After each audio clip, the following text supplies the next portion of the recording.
সুপ্রিয় দর্শক, এক ভাই আমাদেরকে প্রশ্ন করেছেন, চ্যাট জিপিটি অর্থাৎ এআই থেকে মাসআলা মাসাইল জেনে এগুলোর উপরে আমল করা কতটুক শরীয়ত সম্মত। এই ভাইটির প্রশ্নের উত্তর হলো,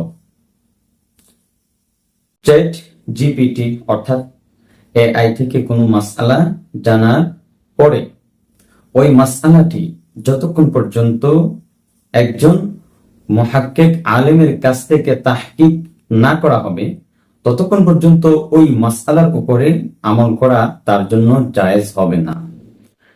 কারণ হলো, চ্যাট জিপিটি অর্থাৎ এআই মানুষকে মাসআলা মাসাইলের যে উত্তরগুলো দেয় সেগুলো তার মধ্যে যে তথ্যগুলো জমা রয়েছে সেই তথ্যগুলোর উপর ভিত্তি করে দেয়।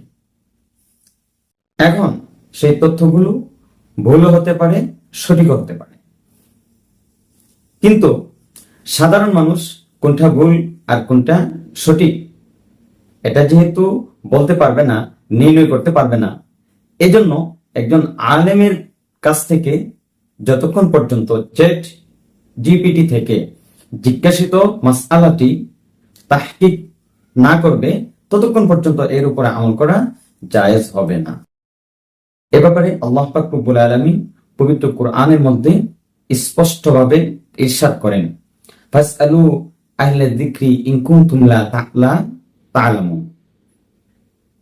অর্থাৎ তোমরা যদি কোনো মাসআলা মাসাইল না জানো, এমত অবস্থায় তোমাদের মধ্য হতে যারা জানে এদেরকে জিজ্ঞাসা করো। আহলুল যিকর এর দ্বারা উদ্দেশ্য হলো মুহাক্কিক উলামায়ে কেরাম, এর দ্বারা চ্যাট জিপিটি উদ্দেশ্য নয়। হ্যাঁ, তবে যদি কেউ চ্যাট জিপিটি থেকে মাসআলা মাসাইল জানে তবে তার জন্য অতীব জরুরি এবং তার জন্য অপরিহার্য হলো ওই মাসআলাটি একজন মুহাক্কিক আলেমের কাছ থেকে ভালো করে তাহকিক করে নেবে।